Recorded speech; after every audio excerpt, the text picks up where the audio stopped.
Bonjour à tous, suite de notre série Histoire et cinéma, deuxième partie et le cinéma qui parle du XXe siècle. Alors évidemment, ça a été un œil exceptionnel pour les grandes guerres, comme pour la décolonisation, mais s'il y a bien un sujet passionnant à travers l'œil du cinéma, c'est celui de la Révolution. Hasta siempre.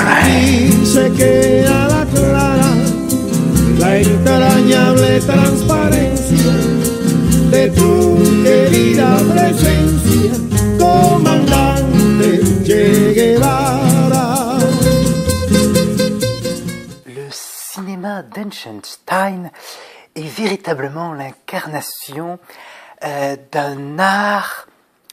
L'originalité du cinéma d'Eisenstein, c'est d'utiliser pour le cuirassé Potemkin, non plus une vision individuelle du sujet qu'il utilise, mais le groupe, la foule, devient véritablement objet révolutionnaire. Tout ça pour des escaliers. En partant de la révolte, fait historique, de ces marins sur ce cuirassé Potemkin, il va traquer comme un enquêteur les différentes étapes qui mènent à une révolte et une révolution. Des escaliers.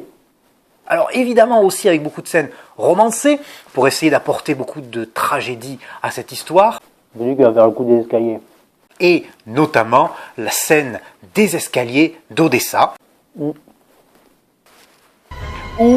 l'on voit la foule qui se déverse sur ces escaliers, poursuivie par la ligne implacable des fusiliers qui vont tirer les uns après les autres sur des personnages. On voit un enfant qui se fait abattre, la mère qui le prend dans ses bras, qui s'avance, qui va être elle aussi abattue. C'est une scène assez terrible et tragique de toute l'histoire du cinéma mondial, tellement bien filmé. Le landau. Et le landau. Ce landau qui tombe escalier après escalier, l'image vivante de la pureté broyée dans l'horreur de cette révolution. Le cinéma, étonnamment, a très peu traité les apports, on pourrait dire, positifs de la grande révolution française. Faut arrêter de nous prendre pour des billes. La révolution, ça a été traité quand même dans le cinéma, de notre gueule. Oui, mais bon, on parle quand même de cinéma historique, classique, qui a un petit peu... Oh non, on joue comme ça. Forcément. Bon, il faut bien reconnaître que dans le cinéma traitant de la Grande Révolution, la vision des nobles et de la royauté est plutôt positive et au contraire, la vision des révolutionnaires est très très péjorative. On peut voir d'ailleurs des films comme cela, le film de Sacha Guitry, si Versailles m'était compté. Le mari, ce me semble, a des droits. Non, monsieur, il est père quand l'amant de sa femme est le roi Louis XIV. À vous entendre ma parole, on dirait que c'est vous que le roi a choisi. Quelque chose d'assez sympathique, mais également un film plus récent d'Éric Rohmer en 2000, traitant du sujet justement des nobles exilés. Ça commence à faire chier cette obsession pour les nobles souffreteux. Et la petite Marie-Antoinette qu'on n'aurait pas dû décapiter, cette gamine écervelée, ça nous les met comme ça, nous les prolos. Il y a quand même le film de Jean Renoir, La Marseillaise, qui lui va traiter le petit peuple révolutionnaire de façon assez positive et qui a un œil tout à fait intéressant, très stylistique, noir et blanc, magnifique, dans l'entre-deux-guerres. Ah, ça ira, ça ira, ça ira, les aristocrates en les pont. Ah, ça ira, ça ira, ça ira, les aristocrates en la lanterne. Ah, ça ira, ça ira, ça ira, les aristocrates en les pont. On pourrait dire que le cinéma russe, lui aurait pu traiter la Révolution française en se défoulant. Bien non, parce que la Révolution française, c'est l'histoire d'un échec. Oui, la Révolution, elle se finit dans l'Empire. Ah ben si. Ah ben si. Ben si. En parlant d'Empire, d'ailleurs, le personnage de Napoléon a été traité et retraité. Et Abel Gans, 20. Le monumental Napoléon vu par Abel Gans en 1927. Encore un film où les mecs ils tressautent sur la pellicule, en noir et blanc. Super. Véritable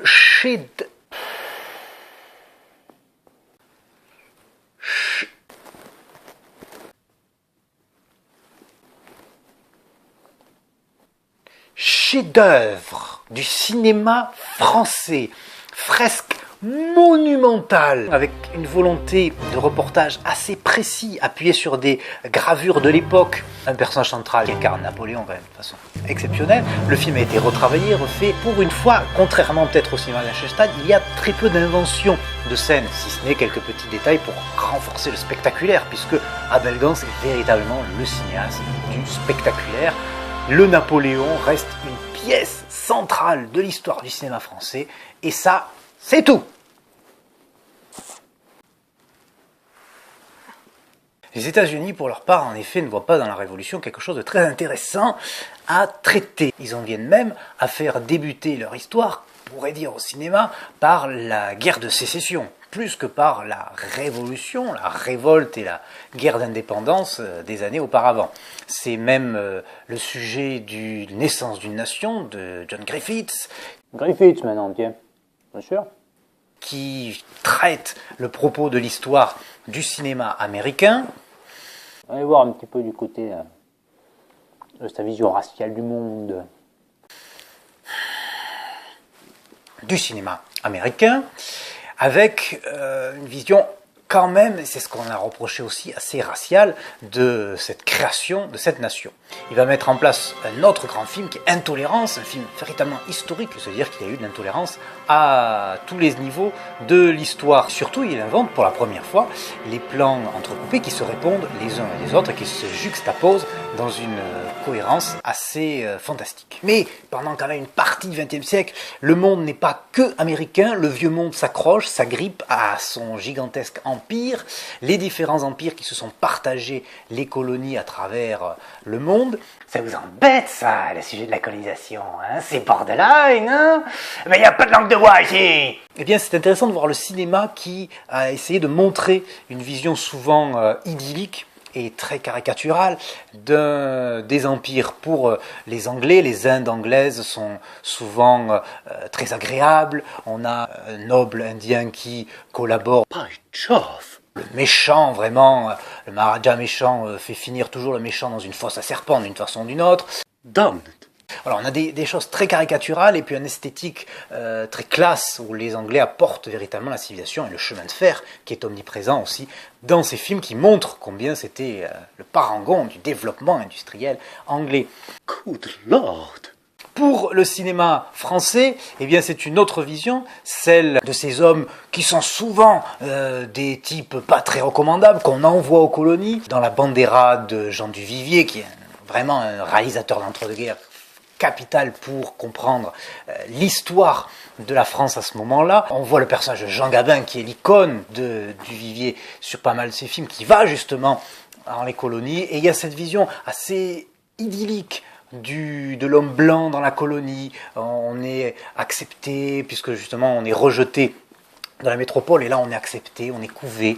Le cinéma colonial, voire anticolonial, vu par les populations colonisées, lui met beaucoup plus de temps à se mettre en place. Il y a quelques films quand même qui vont montrer bien, la vision que ces peuples-là ont de leur propre histoire. Le film Cédo en 77 d'Ousmane montre assez bien la résistance de chefs traditionnels au Sénégal aux trois fléaux qu'ils vont être obligés d'affronter, que ce soit les musulmans, les catholiques et le négoce colonial. ñaareel bi mooy ñun duñu julit bu ñu gëtën ndax ñu tabbi seen diine te neexuñu te it dama cee teg sama bakkan bii para loolu laa wax. para neel kii jëf ci mu def bépp góor mën na ko def te it xamal ko ne ni góor ñi wuutee noonu la jigéen ñi utilisé. Ou encore Saladin, qui montre cette fois-ci l'histoire des croisades, vue non pas traditionnellement par l'Occident, mais par la terre d'islam. Les grandes guerres, par contre, ont usé une quantité de pellicules pour raconter leur histoire, parfois pas toujours avec beaucoup d'intérêt. Le plus grand film de l'histoire française abordant le sujet notamment de la Première Guerre mondiale, c'est La Grande Illusion, avec Gabin Freinet. Utopiste. Ce rapprochement de deux classes sociales qui vont devoir cohabiter puisqu'ils sont prisonniers tous les deux, l'un est un noble, l'autre est un homme du peuple, et l'on voit combien le noble français est peut-être beaucoup plus proche culturellement du noble allemand, chez qui ils sont enfermés, mais ils se sacrifient quand même. Non, c'est parlant. Ce film, un petit peu trop utopique, c'est vrai, pacifiste, mais qui répond à une période du pacifisme des années 20. Ouais, parce qu'en général, chez les gens bien, c'est plutôt la vérole. Pas vrai, Boieldieu? Ah oui, ce fut longtemps un privilège, mais il se paie, hein, comme les autres. Tout se démocratise. Ainsi, le cancer et la goutte ne sont pas des maladies d'ouvriers, mais le peuple y viendra, soyez-en sûrs.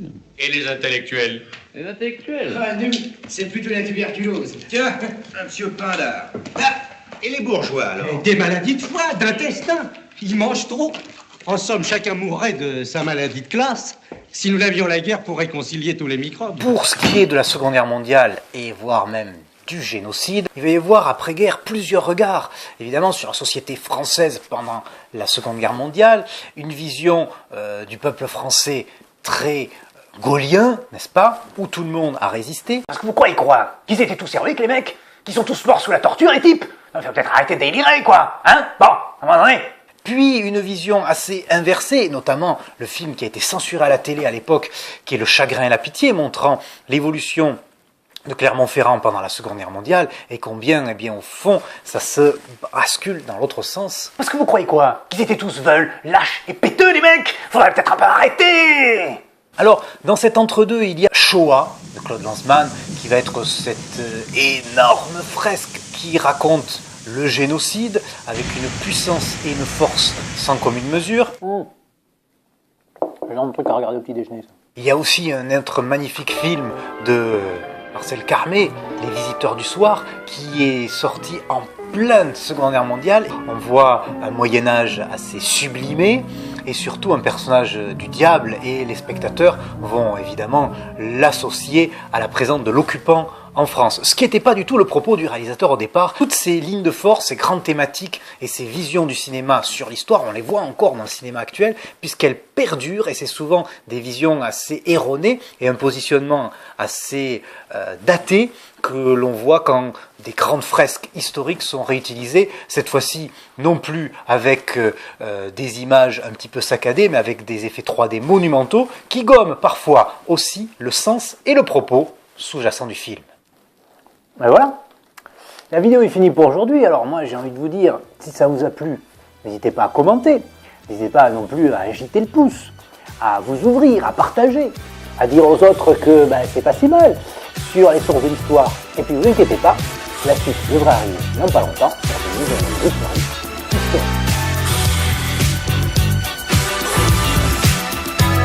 Now get down, people, and listen to me. Gonna tell you how I made history. You can call me Louis, I'm the king of France. Le monde du cinéma, c'est quelque chose qui... For brunch, the line of the follies burns here for lunch. Ooh, yes, it's good to be the king. Ooh, la la, gee, but it's good to be the king. Ça suffit! Ça suffit!